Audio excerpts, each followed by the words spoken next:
Welcome back to the Deep Dive. Today we're setting out on a truly compelling and, well, at times, deeply unsettling journey. Hmm. It's a look into a chapter of human history that reveals some profound, undeniable truths about human connection, about development, and, ultimately about resilience. That's right. Our mission today is really to unpack a historical tragedy from Romania. A story that, despite its darkness, really shines a light on the absolute necessity of nurturing human bonds. It really does. We're drawing our insights from, well, a whole stack of powerful sources, raw accounts, critical research, and research it points to brings this forgotten history to light. And it has these huge, enduring implications for how we understand fundamental human needs. Absolutely fundamental. And when I say tragedy, I mean one on an almost unimaginable scale. We're talking about tens of thousands of children It's staggering numbers. caught in this hidden catastrophe that spanned an entire nation. It was only really uncovered with the dramatic fall of a totalitarian regime. Yeah. It's a story that forces us, all of us, to confront what happens when the most basic human needs for touch, for love, for connection are not just neglected, but systematically, almost scientifically denied. That's exactly it. This isn't just, a historical account or simply a story about shocking numbers. This deep dive into Romania's past, particularly focusing on what became known as Chaucescus children, is a stark, real-world case study. It's about what happens when the very foundations of human development, that secure attachment, the consistent care, the responsive interactions we often just take for granted, are deliberately and tragically withheld.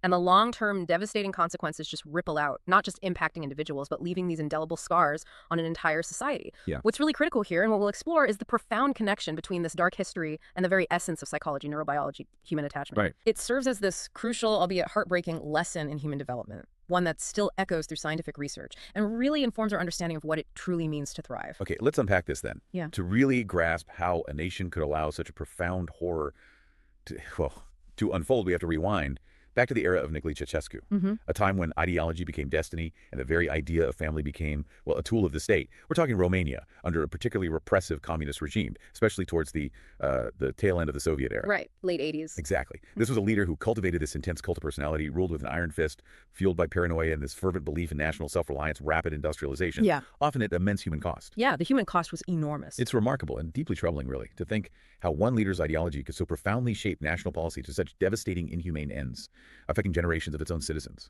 Indeed. Ceausescu's core belief system was deeply ingrained in the state's official ideology, a sort of twisted form of communist nationalism. He saw children not just as future citizens, but almost literally as a gift from God, but also as a vital, almost disposable resource for national power, for future labor. A resource. Yeah.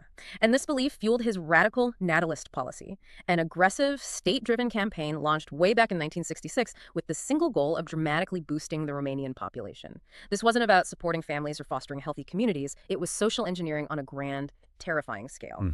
The state explicitly viewed individuals, especially women, not as autonomous beings with rights, but as instruments to achieve national demographic goals, basically reducing their humanity to a reproductive function. It's the function. It's a classic, chilling example of a totalitarian regime imposing its will on the most intimate aspects of private life for this perceived national gain.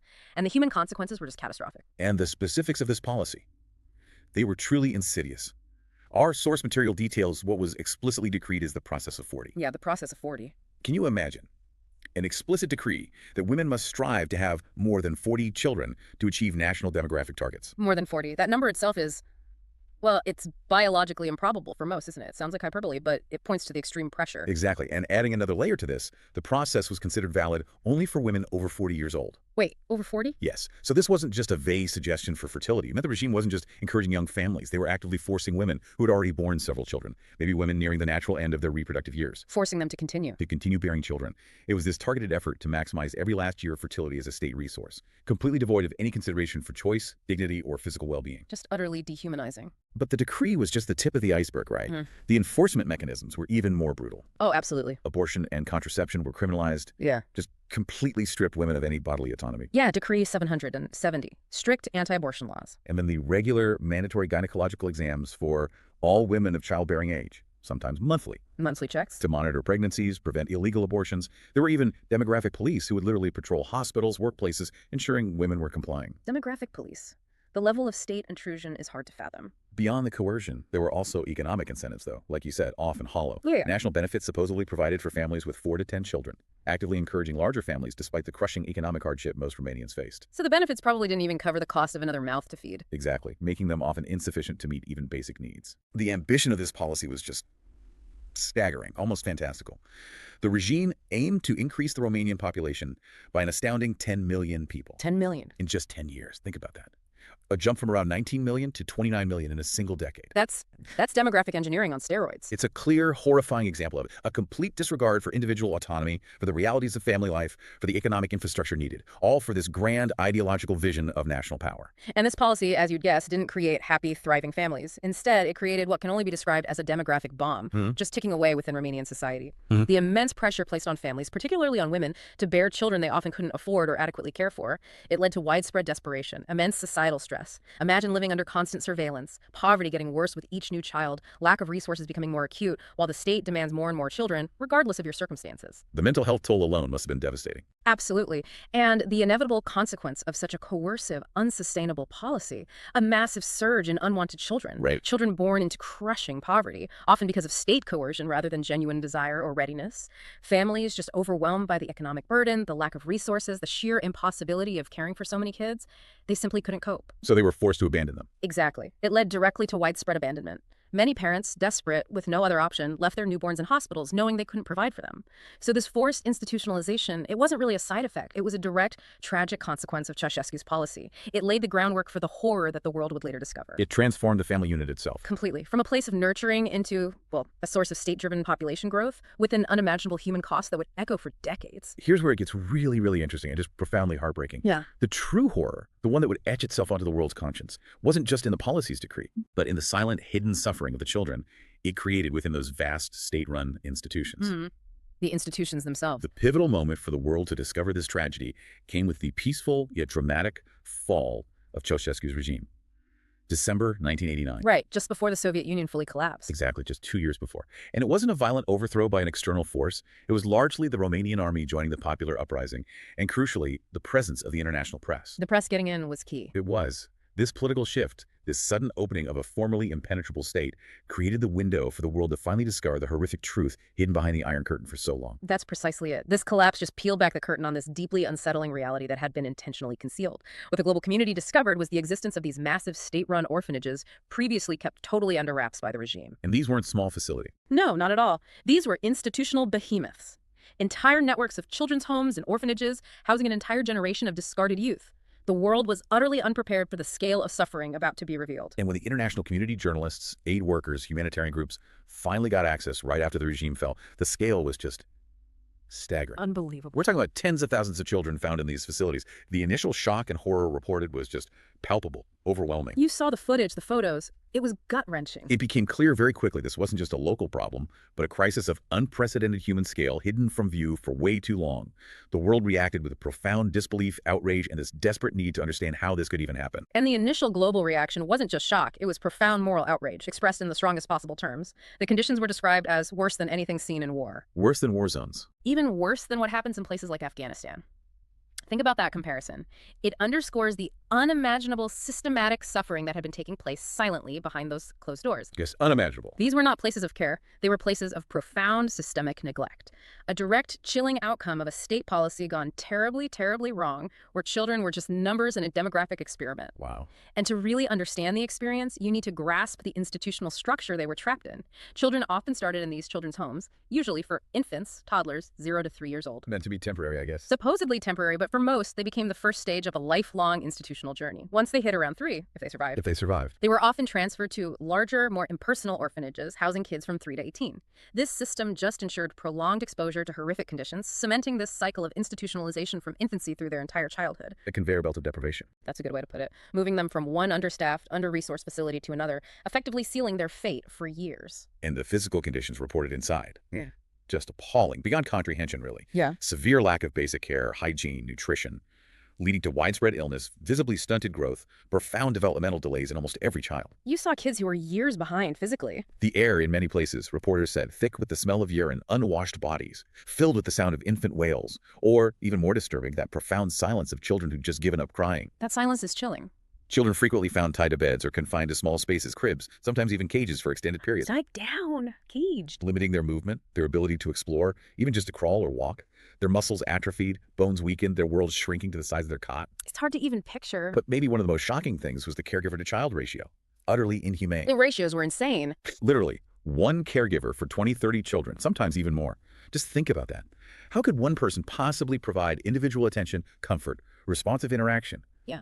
developmental support. It's impossible, logistically impossible, emotionally impossible. Totally impossible. So the result, Yeah. children often spent 18, 20 hours a day alone in cribs, deprived of meaningful interaction, stimulation, and crucially, human touch. Warehoused. Exactly, warehoused. Basic survival needs barely met, while their profound needs for connection just withered. And this brings us to the true, most devastating part of this deprivation. It wasn't just the physical neglect, though that was catastrophic, obviously. Right. What was fundamentally missing and what proved most critical for their neurological, psychological development was this profound lack of human emotion and communication. That connection piece. That connection piece. That critical insight highlights that beyond mere survival food, shelter, what was truly absent was that vital element of connection, the contact comfort that Harry Harlow talked about, the comforting voice, the responsive gaze, the gentle touch, playful interaction, all systematically denied, leading to this void in their development that would have lasting, irreversible consequences on the very architecture of their brains. And as if that wasn't chilling enough, the source material gives an even more horrifying detail from some accounts. Severe beating was the only existing form of interaction. The only interaction being violence. Let that sink in. The only consistent physical contact, the only reliable communication some of these kids experienced was through fear and pain, punitive measures. So no nurturing touch, no empathetic communication, no positive reinforcement, just fear. None. No one to teach them what love felt like, no one to show them comfort, no one to gently guide them. Their interactions with adults defined solely by fear and the desperate need to survive another moment. It's just devastating. How can children grow, truly grow, without love? Without that fundamental connection, that secure base all humans need? This takes us right to the profound psychological and developmental costs these children were forced to pay, costs that reverberated through their whole lives. This tragic situation, it inadvertently became this horrifying real-world experiment. It demonstrated in the most brutal way the immense power of environment over innate predispositions. Right. It echoed that critical psychological debate that raged for decades, nature versus nurture in early childhood. Which one matters more? Exactly. For much of the 20th century, psychologists debated which played a bigger role in shaping a child's intellect, personality. These Romanian orphanages, in their devastating reality, provided this undeniable, though utterly unethical answer, showcasing just how devastating the systematic absence of nurture can be. So the environment, the lack of care, was truly shaping them. Profoundly. And to really grasp the impact, we should briefly touch on some foundational research from the 50s, specifically Harry Harlow's pivotal monkey experiments. Ah, yes, the monkey studies. Quite controversial, but revealing. Very. Harlow used infant rhesus monkeys, and he designed these studies to isolate what factors were crucial for attachment. He showed that attachment and care aren't just crucial for psychological and emotional development, they're actually more powerful than just basic sustenance like food. More important than food. In terms of psychological well-being, yes. He showed that when infant monkeys had a choice between a wire mother providing milk and a cloth mother offering no food but soft, comforting contact, They chose the cloth one. overwhelmingly, they chose the cloth mother for comfort and security. They'd only quickly go to the wire mother for feeding, then immediately return to the cloth mother for its warmth and softness. Contact cuff. Exactly. Harlow's core concept, vividly demonstrated, was the profound need for contact comfort. His findings were revolutionary, unequivocally proving that attachment and consistent warm care are fundamental for healthy psychological development. He showed basic physiological needs alone are insufficient. Human, or primate, connection and comfort aren't luxuries. They're biological necessities, hardwired into us, crucial for survival and development. They're the secure base to explore from, the safe haven to return to. Now, connect Harlow's findings directly to the Romanian orphans, and the picture becomes even clearer and, frankly, just so much more heartbreaking. Right. The institutions in Romania systematically deny these exact fundamental needs: attachment, consistent loving care, responsive human interaction. They got food, rudimentary shelter. But utterly deprived of contact, comfort, emotional engagement, any form of reciprocal human connection. This systemic denial, this profound vacuum of nurturing, quite literally set the stage for severe, widespread developmental issues across the board, impacting their brains, their bodies, their very capacity for human relationship. And the specific observed developmental consequences meticulously documented in longitudinal studies after their discovery. They are truly profound and heartbreaking. We saw a widespread prevalence of what we call attachment disorders. How did that manifest? Well, these children showed a profound inability to form healthy, secure bonds with caregivers or peers. Many displayed what's known as disinhibited social engagement disorder. They'd be indiscriminately friendly with strangers, seeking attention from anyone without caution, unable to form a true, deep bond. So not really connecting, just seeking any attention. Exactly. Others presented with reactive attachment disorder, extreme emotional withdrawal, unable to seek or accept comfort, a generally flat effect. They struggled immensely with trust, emotional regulation. It mirrored Harlow's findings about what happens when comfort is absent. And beyond attachment. Clear evidence of profound emotional deprivation, a significant lack of emotional responsiveness. Many kids had great difficulty recognizing or expressing emotions typically, often displaying this kind of overall emotional blunting. Like their feelings were muted. Muted or wildly dysregulated. Their capacity for joy, sorrow, anger, even fear seemed off. a direct result of never having those emotions mirrored or validated by consistent, responsive caregivers. They lacked the internal models for understanding their own feelings or others, severely impacting social interactions. Wow. And developmentally. Significant delayed development across cognitive, language, and motor skills. Children were often years behind their peers in speaking, walking, problem solving. Years behind. Yeah. Many infants failed to babble or make eye contact, crucial precursors to language. Toddlers struggled with basic coordination, walking unsteadily, poor fine motor skills. Cognitively, difficulties with attention, memory, executive functions, indicating this widespread impact on brain development and their capacity for learning. And you mentioned physical effects, too, on their brains. Yes, perhaps most striking were the physical manifestations, literally imprinted on their bodies and brains. Studies observed a strong link to low IQs, small heads, and significantly smaller brains for their age. Smaller brains. Measurably smaller. Brain scans later showed clear differences in their gray matter, the processing centers, and their white matter, the crucial neural pathways connecting different brain regions. So the deprivation physically changed their brains. Absolutely. This wasn't just behavioral. It was clear evidence that the lack of sensory, emotional, social stimulation literally altered the physical architecture of their developing brains. The constant toxic stress, elevated cortisol levels from deprivation, physically hinders brain growth, pruning crucial neural connections instead of building them. That's incredible. And a truly surprising, frankly terrifying connection highlighted in the sources was the link between this lack of human interaction and compromised immunity. Compromised immunity? How? The study suggested that for some, this constant state of deprivation, stress, lack of comfort could literally lead to immune system issues, weakening their bodies, making them highly susceptible to disease. It was described in some contexts as a death sentence. A death sentence. Not just metaphorically, but biologically. It emphasizes how deeply intertwined our biological and social needs are, highlighting the biological necessity of social connection for overall health and survival, far beyond just psychological comfort. It's hard to imagine how a child even copes in such a barren environment. But they developed survival strategies, didn't they? Desperate ones. They did. Children were often observed developing these autistic-like repetitive behaviors, rocking themselves back and forth for hours, head-banging, other self-stimulatory behaviors. Trying to self-soothe. Exactly. It's heartbreaking to realize these weren't necessarily signs of a primary neurological disorder, though some undoubtedly developed comorbid conditions. Rather, they were desperate, self-directed attempts to cope with profound sensory and emotional deprivation.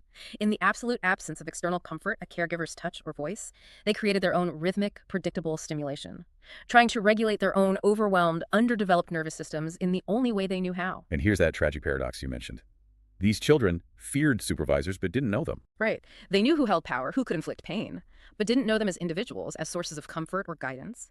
No bond, no trust. And critically, no one taught them love or empathy. They were physically present, yes, but emotionally invisible. Leading to this profound deficit in social-emotional learning, leaving them ill-equipped for a world that depends entirely on those very interactions, on understanding and connecting with other humans. So what does this all mean, really, at its most fundamental level? It means that human beings need human interaction like they need oxygen. Like oxygen. The absence isn't just detrimental, it's fundamentally life-altering, shaping the very architecture of the brain, the capacity for emotion, the development of personality. It tells us our intricate social nature isn't just a nice-to-have, a psychological comfort. It's a biological imperative, as essential as food or water.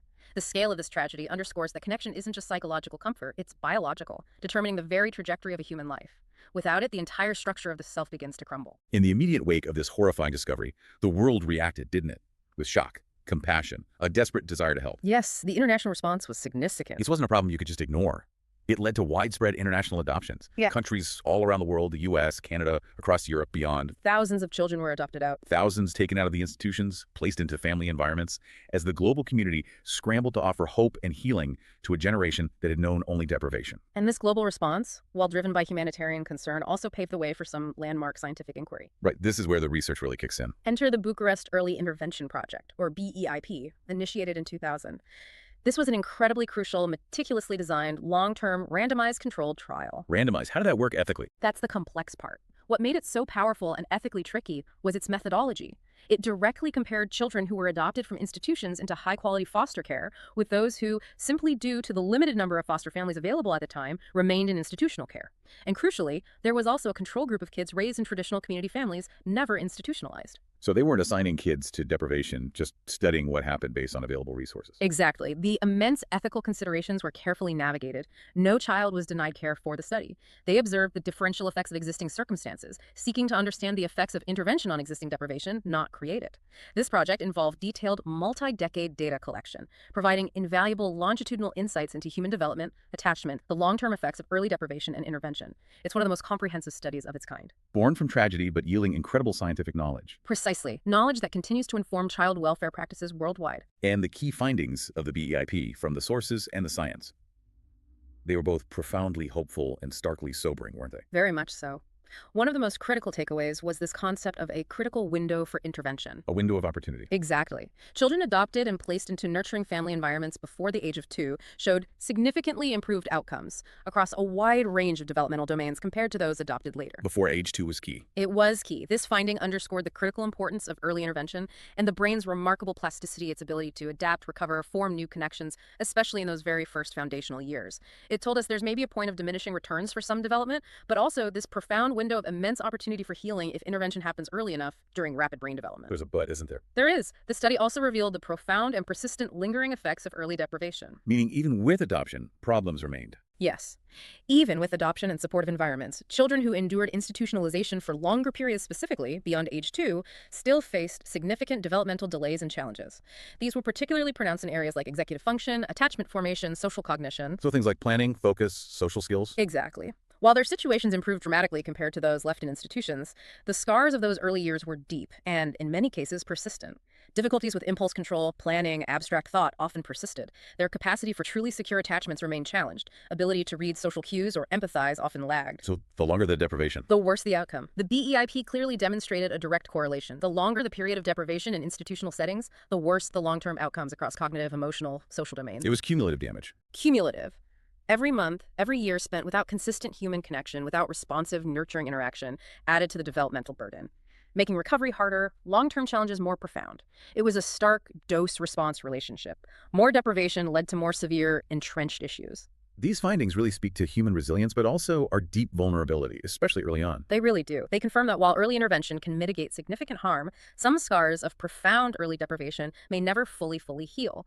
It highlights the irreversible nature of certain developmental windows, especially for brain development and secure attachment formation. A stark reminder. It is. While humans are incredibly adaptable, capable of remarkable recovery, there are limits when fundamental needs are denied at crucial stages. The implications for child welfare policies then and now are just immense. Yeah. Ultimately, the source material and the BEIP studies powerfully reiterate that profound insight. The undeniable empirical evidence leaves no doubt that the absence of human connection is a death sentence. A death sentence. Not necessarily physical death, though, as we mentioned, it can impact the immune system, physical health.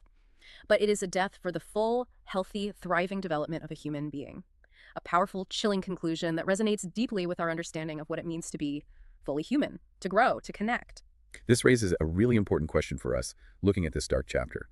What broader lessons, what uncomfortable truths emerge from Romania's history of these kinds of human experiments? Well, it's important to broaden our perspective beyond just Chaucescus orphans, though they represent this massive, horrifying chapter of modern history. Right. The source material briefly alludes to other terrifying experiments or dark events in Romanian history, not to diminish the orphan crisis, but to suggest maybe a deeper pattern, a troubling undercurrent that perhaps made such extreme policies possible, a predisposition within the regime to exert absolute control over human minds and bodies. It encourages us to look for systemic issues, unchecked power, ideological extremism, rather than just isolated incidents of cruelty. And one such harrowing example mentioned in our sources is the Luaj 1951 experiment. Yes, Luaj, or sometimes Peteti experiment, they're often linked. A different kind of horror. This wasn't about neglect, but about active, terrifying psychological manipulation.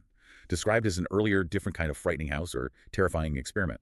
Took place in the Luaisi, or Luaj region, in 1951, just 6 years after World War II ended, during that brutal consolidation of communist power in Romania. A very dark period. It involves a group of Romanian prisoners, many linked to Group N, a diverse mix. Intellectuals, political adversaries, students, religious figures, anyone deemed an enemy of the people. Right, a broad category. And these prisoners were described as having psychological problems related to resisting or questioning communism, capitalism, anti-Semitism, the whole concept of the Soviet man. It's this chilling intersection of political ideology and psychological manipulation. Individuals used as subjects to try and forge some prescribed societal ideal. The goals of the Luaj experiment were truly sinister. To re-educate, or more accurately, break down and reshape the minds of these prisoners to fit the mold of the new Soviet man. Not just punishment, but mind control. Exactly. It wasn't about physical labor primarily, it was about psychological transformation. Eradicating bourgeois or reactionary thoughts, replacing them with unwavering communist ideology. The methods were terrifyingly systematic. Like what? Extreme sensory deprivation in isolation cells, often complete darkness for long periods. Sleep deprivation, sometimes days on end, to weaken mental resistance. Forced into relentless self-criticism sessions, humiliating public confessions designed to strip away identity and values. Torture was absolutely part of it, often administered by other prisoners who had already been broken. Breaking people to break others. Yes, a particularly insidious technique. And then, intense, round-the-clock ideological indoctrination. Bombarded with propaganda, past beliefs systematically denounced, ridiculed. The pressure was immense, leading many to profound mental breakdowns, psychosis, severe psychological damage. The aim was to create broken individuals, either utterly subservient or so psychologically shattered they couldn't pose a threat. The outcomes were devastating: spirits utterly broken, severe, lasting mental illness, and some indeed re-educated into informants or tools for the regime, losing their sense of self. The significance of mentioning Louage 1951, then, is profound. It contextualizes Chaucescu's orphans not as this isolated, aberrant incident from one leader's madness, Right. but potentially as part of a recurring pattern of state-sponsored abuse, neglect, even active, dark psychological experimentation in Romania's history. It suggests a deeper, troubling undercurrent in the historical narrative, where at various points human beings were treated as mere subjects of ideology or policy, not individuals with inherent dignity and rights. A recurring theme of the state wielding unchecked power over citizens' minds and bodies, actively seeking to control not just behavior, but thought itself. And what's truly fascinating, in a grim way, is that it reminds us that such profound tragedies aren't always isolated incidents, random acts by a few bad actors. They stem from something deeper. Often, yes. They can stem from systemic issues, from unchecked power, from ideological extremes that, at their core, devalue human life and dignity in pursuit of some grand, abstract goal. Whether through calculated deprivation, like with the orphans, or active psychological torture, like in Louage, the common thread is the dehumanization of the individual. It's a stark warning from history. We have to always be vigilant against regimes that seek to control or diminish the fundamental humanity of their people. So we've journeyed through these darkest chapters of Chaucescu's Romania, the devastating impact of his natalist policy, the horrific realities in the orphanages. We've delved into the profound lessons from the scientific research, especially the Bucharest Early Intervention Project, giving us these invaluable insights into human development, the critical role of early care. Crucial insights. And we've glimpsed another chilling episode, Louage, 1951, reminding us of the insidious ways power can target the human mind. And through it all, the core lesson just reiterates itself with heartbreaking clarity. The irreplaceable role of early human connection, attachment, nurturing and shaping who we become. Absolutely central. When these fundamental needs are systematically denied, whether through neglect or active manipulation, the consequences aren't just severe, they're lasting, often irreversible. The knowledge gained from these tragic events is most valuable when it's deeply understood and crucially applied, to inform our actions today to prevent such horrors, both overt and subtle, from ever recurring. So, thinking about today, in a world still grappling with systemic issues like poverty, with evolving understandings of human development, even potential new forms of social isolation from technology, what responsibilities do societies have to ensure the fundamental emotional, psychological needs of every child are met? That's the big question, isn't it? How can we apply these powerful, often heartbreaking lessons from Romania's past to prevent similar tragedies, even in more subtle forms, maybe the quiet neglect in underfunded systems, or the creeping detachment in an increasingly digital world from happening again today? What stands out to you as the most critical takeaway from this deep dive? For me, it always comes back to that fundamental need for connection, recognizing its biological necessity, not just its emotional comfort, and acting on that knowledge. Thank you for joining us on this deep dive.